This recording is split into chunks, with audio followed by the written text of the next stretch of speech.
Now to medicine, and a story of a little girl whose autism went undetected for years. It's estimated that conditions on the spectrum of autism affect about 1 in every 150 American children. With boys, it's diagnosed 4 times as often as with girls. But could it be that the evaluation methods are just better suited to identifying it in boys? Correspondent John Donovan and producer Karen Zucker have covered autism for years. Together, they've produced nearly a dozen Nightline reports on the topic. It's a subject they know well, a subject they feel deeply. They bring to it not just their journalistic talents, but their human ones as well. Each has an autistic family member. Tonight, they tell us Kaide's story. She is a first grader, Kaide Sakai, and she is smart. She's most of the time cooperative in class, gets her work done. Who can tell me so far what this story was about? Hey, I had that one. The problem is recess. All the jump ropes are gone now. For Kaide, an exercise in frustration. Can I borrow your ball? Try as she might, she just can't seem to click with the other kids. Annika, can I borrow your ball? You can't just take it for something. It is heartbreaking to see, and heartbreaking for her mom, Christy, to know this is what happens. She's been very sad lately because a lot of the kids, they have their own kind of set play as a group. You're not supposed to have that. And it's not that these kids are being mean. In a way, they're being quite patient because something about how Kaide approaches play, it's easy to be turned off. She's inflexible. She has difficulty engaging properly with other peers. She needs them to do things her way, period. You're not supposed to have that. Oh, well. And kids aren't able to do that. And while this perhaps looks like nothing more than a little girl having a bad day and she'll get over it, it actually takes someone who has seen a lot of children with autism to recognize that what's happening with Kaide is autism. Have you met Kaide? Yes. Do you see a girl with autism there? Yes. Brenda Miles is one of the lead researchers specializing in the quite narrow field of girls with autism. Why narrow? Almost all of the research is on boys. Why is that? Well, first of all, there are more boys than girls in autism spectrum disorders. But second of all, girls are underdiagnosed. That was, for a while, Kaide's story. Her mom sensed something was wrong when Kaide was very young, but I had a really hard time getting her diagnosed. The early intervention people would not recognize the things that I was seeing, and even though they were identical behaviors to the boys. The boys Christy is talking about are Kaide's older brothers, Tom and Kito. The family lives in a rural part of Oregon, not far from Eugene. It's the kind of place where everybody tends to watch out for everybody else. And in the case of this family, that is important, because in the genetic roulette of autism, they have seen all 3 of their children touched by it. What's going on? Is it just too much to have The boys people have here? many autistic issues, inability to give and take in conversation. What happened at school today? You had another meltdown in the cafeteria? Check my backpack. There's a note in there. Intolerance of various kinds of stimuli, like certain kinds of clothing. He would pull on the feet of his pajamas and scream till we took them off. But most of all, tantrums. And then Kaide came along. So she had the sensory issues. That was the first thing I noticed. She wasn't having the big meltdowns, though. You have to go to school. Which is what other people were saying. Well, she doesn't have what the boys have. Kaide, do you like to go to speech? It is Christie's opinion that those differences disguised Kaide's symptoms when she took her to be evaluated. She wanted to please them.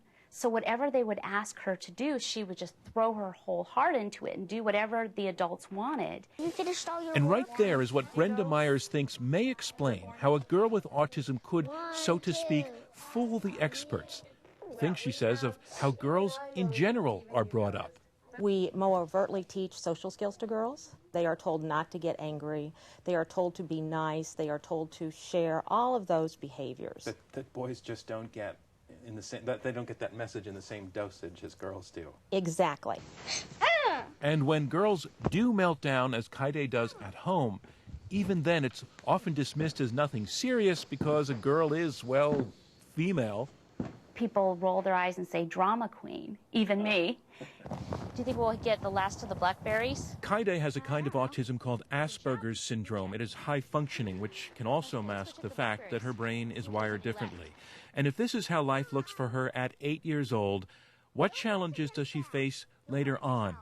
10 years on. I get so stressed out, I just want to give up. 12 years on. I used to be paranoid for a long time that people didn't like me. Bethpage, Long Island, a support group for college-age women who, in a sense, were Kaides in childhood. Now they are young women with autism. I went to my friend's high school senior prom. Like Kaide, the women in this group are high-functioning and well-spoken. What do you think, Ellie? In a one-to-one, 5-minute conversation, they could greet you, be very pleasant, answer a couple questions back and forth. But when you go beyond that, then you begin to see the holes or the gaps in her social understanding. So I was asking about 7th grade. Oh, that's the worst year. Kids always used to make fun of me, and they always used to, like, tease me and call me names. I love this school. You love it? Why? Because, well, they actually, help kids build more character to them. It is going so much better for a 14-year-old named Victoria Roma. By dividing in two. She is also high-functioning, superb language skills. The sharks that are caught are thrown back, but She wants to be a marine biologist. She attends some regular classes here at Slocum Skews Public School in Ridgefield, New Jersey, but part of her day is also in special ed classes in a separate building. It's a pleasure to meet you, too. Between classes, we sat and talked a little about how she sees the differences. In what ways is being a girl with autism more challenging, do you think, than being a boy with autism? Because it's really harder to hook up with friends, especially the neighborhood kids. Harder for girls than for boys, you think? Harder, yeah. Why would that be? Well, because girls are concerned on how the world thinks of them less than boys. What are the things that are challenging for you? It's a challenge to basically be aware of everything. Am I flapping? Was that a joke I just heard? Should I be laughing? Should I not be laughing? Should I be serious at this time? Can I get a little silly at this time, you know? So today's a good That day? Is a good explanation for what is tripping up Kaide, only at the 8-year-old level. She is now getting lessons in, among other things, how to make friends. So today we're going to talk about some ways to help get us some friends at recess. Jump rope, basketball, soccer, kickball. We could play on the slide or on the jungle gym. It sounds like you have a lot of people you could play with, right? Yeah, but they don't want to play with me. How do you know they don't want to play with you? They just ran away. This is at her public school, which takes her diagnosis seriously. What are some other ways? It says that we can do what? How to ask someone to play. The diagnosis that explains her difficulties, her oddities, her occasional outbursts, autism, if you can see it. But not everyone does. Here we go. How's lunch?